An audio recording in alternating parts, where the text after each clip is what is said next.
بچوں کی تربیت کے رہنما اصول۔ تربیت کا بنیادی مقصد نئی نسل کے عقیدے اور اخلاق اور فکر و عقل کی تربیت اور اسے جسمانی اور سماجی طور پر مثالی بنانا ہے تاکہ اپنے ملک و قوم کے لیے بہتر ہو، معاشرے میں ایک اچھے انسان بن کر کے بڑے ہوں اور معاشرے کی بھلائی کے لیے کام کریں۔ اس کے لیے ہم والدین کیا کر سکتے ہیں؟ یہاں پر کچھ اصول بیان کیے گئے ہیں، یہاں پہ کچھ پوائنٹس رکھے گئے ہیں جن کو فالو کر کے ہم اپنے بچوں کی اچھی تربیت کر سکتے ہیں۔ والدین بچوں کے لیے روزانہ وقت نکالیں۔ والدین کی ذمہ داری ہے کہ منصوبہ بندی کے ساتھ بچوں کی تعلیم اور تربیت پر توجہ دیں، اس کی ہر وقت تربیت اور جامع نشوونما کا بذات خود بھرپور خیال رکھیں۔ شب و روز کا ایک مخصوص وقت ان کے ساتھ گزاریں، ان کی مکمل رہنمائی کریں، ان کی تعلیمی پیش رفت کا فالو اپ کریں اور ان کی ضرورتوں کی تکمیل کریں۔ انہیں خیر کے کاموں کے لیے ترغیب دلائیں، انہیں ایسے وسائل اور کتابیں مہیا کریں جو ان کی فطری اور اخلاقی تربیت کا سامان فراہم کرتی ہو اور گمراہی و ضلالت سے بچاتی ہو۔ بچوں کا حق صرف یہ نہیں ہے کہ ان کے کھانے پینے کا انتظام کر دیا جائے، بلکہ بچوں پر اپنا وقت صرف کرنا بھی بنیادی اور اہم ضرورت ہے۔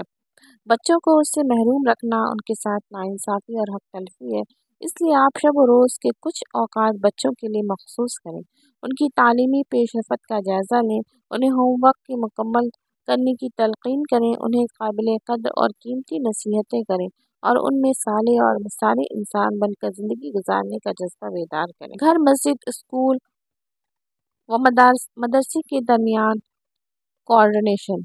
بچے کی مضبوطی، روحانی، علمی اور جسمانی شخصیت کو مؤثر بنانے کے لیے گھر، اسکول یا مدرسہ اور مسجد تینوں کے مابین مضبوط تعاون ہونا چاہیے۔ گھر میں ماں باپ کی ذمہ داری ہے بچوں کی اچھی طرح کفالت و نگرانی کریں، ان کی ضرورتیں پوری کریں، انہیں وقت پر کھانا دیں، ان کے ہوم ورک کا خیال رکھیں اور وقت پر اسکول اور مسجد بھیجیں۔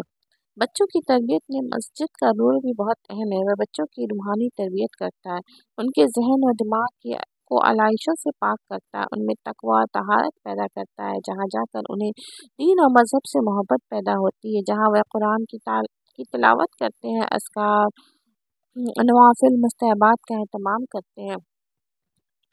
ابو ہریرہ رضی اللہ تعالیٰ عنہ روایت ہے کہ اللہ کے رسول صلی اللہ علیہ وسلم نے فرمایا، ترجمہ: اور کوئی قوم اللہ کے گھروں میں سے کسی گھر میں نہیں جمع ہوتی جہاں اللہ کی کتاب کی تلاوت اور اپنے مابین اس کا مذاکرہ کرتی ہے مگر اس کے اوپر سکون نازل ہوتا ہے، اسے رحمت ڈھانک لیتی ہے، فرشتے اسے گھیر لیتے ہیں، اللہ تعالیٰ اس کا اپنے پاس موجود افراد میں ذکر کرتا ہے۔ نیک لوگوں کی مجلسوں میں بچوں کی شرکت۔ نیک مجلسیں اور اچھے لوگوں کی نصیحتیں انسان کے قلب و ذہن پر راست اثر کرتی ہیں، اس لیے کوشش ہونی چاہیے کہ نیک اور تقویٰ شعار لوگوں کی مجلس میں بچوں کے ساتھ حاضر ہوں، ان کی نصیحتیں اور تجربات سے خود بھی بہرام ہوں اور اپنے نونہالوں کو بھی اس سے فیض یاب ہونے کی تلقین کریں۔ رسول اللہ صلی اللہ علیہ وسلم نے اچھے لوگوں کے اثرات اور ان کی ہمنشینی کی ایک مثال کے ذریعے سے سمجھایا ہے۔ آپ صلی اللہ علیہ وسلم نے فرمایا، نیک ساتھی اور برے ساتھی کی مثال مشک رکھنے والے اور پٹی سلگانے والے کی ہے، جس کے ساتھ مشک ہوگا وہ یا تو تمہیں دے گا یا تم اس سے خریدو گے یا تمہیں اس کی اچھی خوشبو مل جائے گی، اور خراب آدمی کی دوستی کی وہ ہمنشینی کی مثال بھٹی دھونکنے والے کی ہے، یا تمہیں تمہارا کپڑا جلا دے گا تمہیں اس کا بدبودار دھواں ملے گا۔ چنانچہ والدین کو چاہیے کہ نیک مجلسوں، دینی مواعظ، سیمیناروں اور قرآن و حدیث کے دروس میں بچوں کے ساتھ شرکت کریں۔ ان مجلسوں میں ہونے والے روح پرور خطبوں اور تقریروں سے بھرپور استفادہ کریں اور قیمتی نصیحتوں کو اپنی زندگی میں نافذ کرنے کی کوشش کریں۔ ہماری یہ بھی کوشش ہونی چاہیے کہ ہمارے محلے میں یا ہمارے گھروں میں موقع بموقع دینی مجلسوں کا انعقاد کیا جائے۔ ہم اپنے گھروں میں بھی مہینہ 2 مہینوں میں درس قرآن یا درس حدیث کی مجلسیں منعقد کریں، جن میں رشتہ داروں اور پاس پڑوس کے لوگوں کو بھی شرکت کرنے کی دعوت دیں۔ اگر ہم نے اپنے گھروں میں یہ سلسلہ شروع کیا تو اس کا اثر بچوں پر بہت اچھا ہوگا۔ گھروں میں دینی ماحول بنائیں۔ آج کے پرخطر حالات اور فحاشی اور بے حیائی کے دور میں گھروں میں دینی ماحول بنائے رکھنا والدین کی نہایت اہم ذمہ داری ہے۔ اسلام نے گھروں میں سنت و نوافل ادا کرنے، قرآن مجید کی تلاوت کرنے، اذکار صبح شام اور دن ورات پابندی سے کرنے اور اسلامی شعائر پر عمل پیرا ہونے کی تلقین کی۔ آپ صلی اللہ علیہ وسلم نے گھر میں قرآن مجید کی تلاوت کرنے کی خاص طور پر ترغیب دی ہے۔ حضرت ابو ہریرہ رضی اللہ تعالیٰ عنہ سے روایت ہے کہ اللہ کے رسول صلی اللہ علیہ وسلم نے ارشاد فرمایا، ترجمہ: اپنے گھروں کو قبرستان نہ بناؤ بلکہ ان میں تلاوت کیا کرو۔ جس گھر میں سورہ بقرہ پڑھی جاتی ہے شیطان وہاں سے بھاگ جاتا ہے۔ گھر میں تلاوت قرآن ایک ایسا عمل ہے جو اسلامی ماحول بنانے میں بہت مؤثر ہوتا ہے۔ اس سے شیاطین بھی گھروں سے بھاگتے ہیں۔ گھر کے بچوں کے ذہن میں بھی یہ بات راسخ ہو جاتی ہے کہ انہیں قرآن مجید کی تلاوت کرنے کے ساتھ ساتھ ذکر و اذکار کو اپنی عادات بنانی چاہیے۔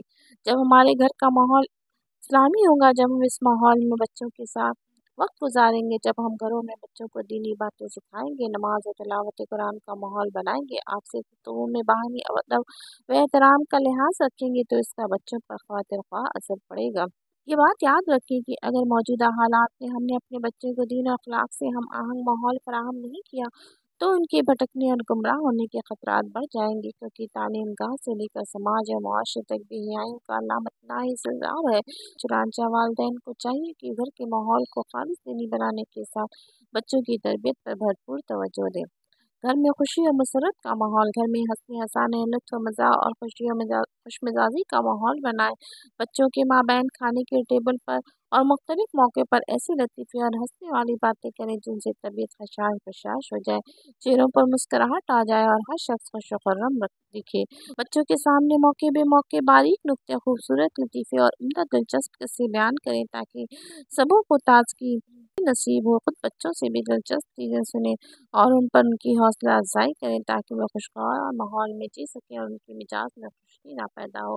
اگر بچہ خوش مزاج ہوگا تو وہ اپنے لیے اور اپنے اہل خانہ اور معاشرے اور سماج کے لیے مفید ہوگا انشاءاللہ۔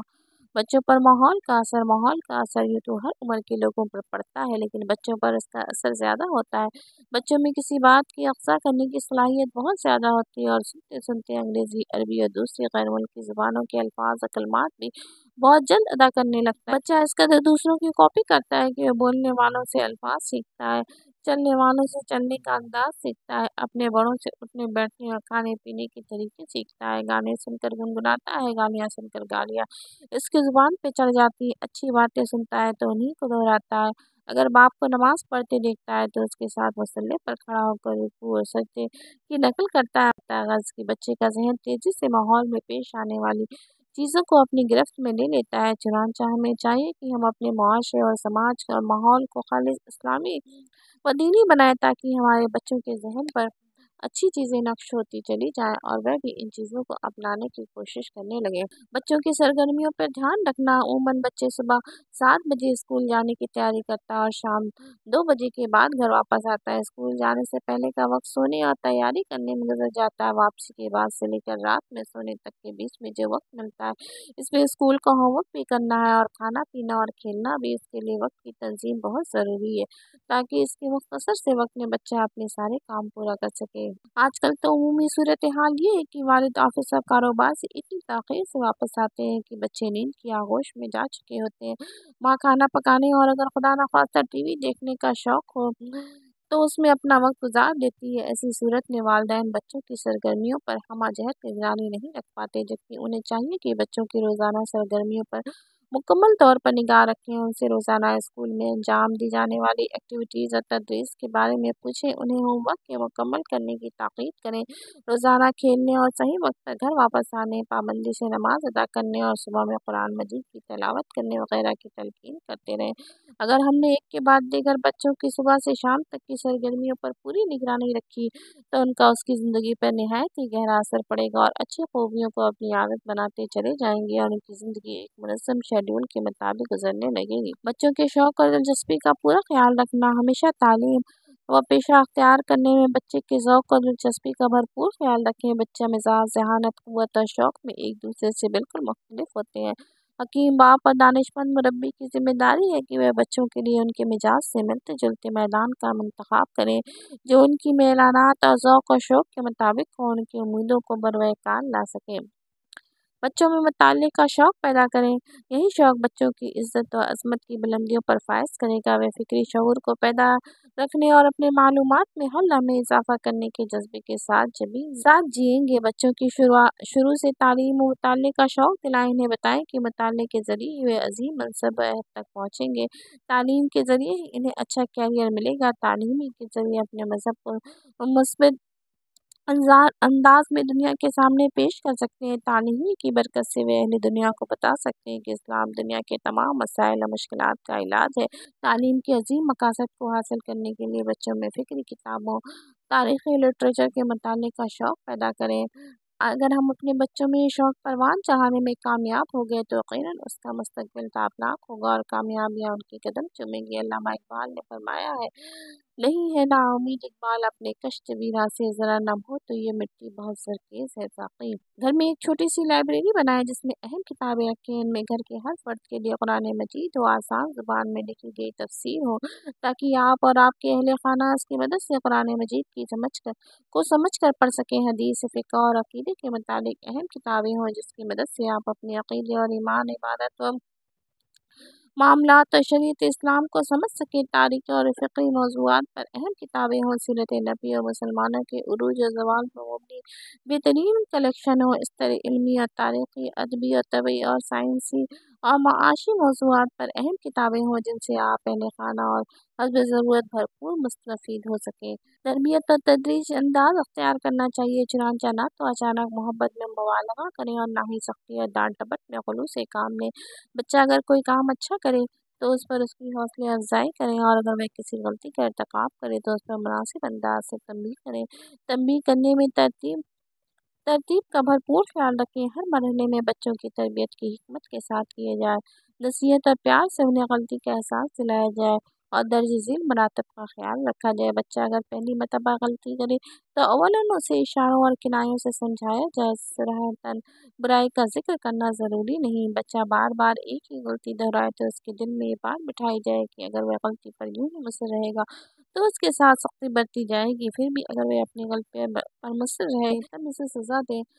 بچوں کے ساتھ مشفقانہ سلوک، بچوں کے ساتھ شفقت اور نرمی کا برتاؤ کیا جائے، ان کے ساتھ محبت سے پیش آیا جائے، ان کی تئیں ہمدردی کا اظہار کیا جائے۔ البتہ حالات اور مواقع محل کو دیکھتے ہوئے غلطیوں پر تنبیہ بھی کی جائے۔ بچوں کی غلطیوں پر تنبیہ کرتے وقت بھی ہمیشہ اپنے ذہن میں یہ بات یاد رکھنی چاہیے کہ بچوں کے ساتھ شفقت مطلوب ہے۔ نبی کریم صلی اللہ علیہ وسلم بچوں کے بہترین مربی و مشفق تھے۔ آپ بچوں کے ساتھ نرمی اور محبت اور عاطفت، شفقت اور ملاطفت کا معاملہ رکھتے تھے۔ آپ صلی اللہ علیہ وسلم کا فرمان ہے کہ جو چھوٹوں پر رحم نہ کرے اور بڑوں کی تعظیم نہ کرے وہ ہم میں سے نہیں۔ اس طرح آپ صلی اللہ علیہ وسلم نے فرمایا، جو نرمی سے محروم ہے وہ ہر طرح کے خیر سے محروم ہے۔ بچوں کے تئیں حسن سلوک کے نمونوں میں سے وہ واقعہ بھی ہے جو اقرا بن حابس کے سلسلے میں بیان ہوا ہے۔ اقرا بن حابس نے دیکھا کہ آپ صلی اللہ علیہ وسلم حضرت حسن رضی اللہ تعالیٰ عنہ کو چھوم رہے ہیں، اور یہ دیکھ کر کہنے لگے کہ اللہ کے رسول صلی اللہ علیہ وسلم، میرے 10 بچے ہیں، میں نے کبھی بھی کسی کو نہیں چوما۔ تو آپ نے فرمایا، جو شخص رحم نہیں کرتا اس پر رحم نہیں کیا جاتا۔ موقع بے موقع بچوں کی حوصلہ افزائی ہوتی رہنی چاہیے۔ صحیح کام اور اچھی پیش رفت پر بچوں کی حوصلہ افزائی سے ان کا اعتماد بحال ہوگا، انہیں اپنی ذات پر بھروسہ ہوگا۔ ایسا کرنے سے بچہ اس بات کا احساس کرے گا اس کی صلاحیتیں موجود ہیں، اگر اس نے محنت کی تو اونچی بلندی پر پہنچ سکتا ہے، رفعت اور شوکت کی چوٹیوں پر کمندیں ڈال سکتا ہے اور ہر مشکل پر قابو پا سکتا ہے۔ بچوں کی حوصلہ افزا کلمات کہا کریں، مثلاً یہ کہیں، علم درجات کو بلند کرتا ہے۔ علم انسان کو عظیم شخصیت کی صف میں پہنچاتا ہے۔ علم حاصل کرنے والوں کے لیے اللہ، اس کے فرشتے اور آسمان و زمین والے، یہاں تک کہ چیونٹیاں اور بلوں میں اور مچھلیاں پانی میں دعائیں کرتی ہیں۔ بچے اگر کسی غلطی کا ارتکاب کریں تو انہیں محبت سے سمجھایا جائے۔ بچوں کے ساتھ زیادہ ڈانٹ ٹپٹ اور حوصلہ شکنی کا رویہ بہتر نہیں ہے۔ بچوں کی کامیابی اور کامرانی اور نیکی اور دینداری کے لیے دعائیں خیر کرنا چاہیے۔ اپنے بچوں کے ساتھ قوم کے بچوں کے لیے بھی دعائیں کی جائیں۔ انسانی زندگی پر دعا کا بہت اثر ہے۔ قرآن مجید میں بعض انبیاء کی دعائیں ذکر کی گئی ہیں جن میں اللہ تعالیٰ نے اولاد کی صلاحیت اور حق پر استقامت کا ذکر کیا ہے۔ اگر ہم اپنے بچوں کے لیے دعائیں کریں، غلط کاموں پر ان کے مناسب تنبیہ کریں، اچھے کاموں پر ان کی حوصلہ افزائی کریں تو یہ بچوں کی تربیت اور اس میں اہم رول ادا کریں گے۔ ایسا کرنے سے وہ راہ راست پر گامزن ہوں کے ساتھ ساتھ اعتماد اور حوصلے کے ساتھ جئیں گے انشاءاللہ۔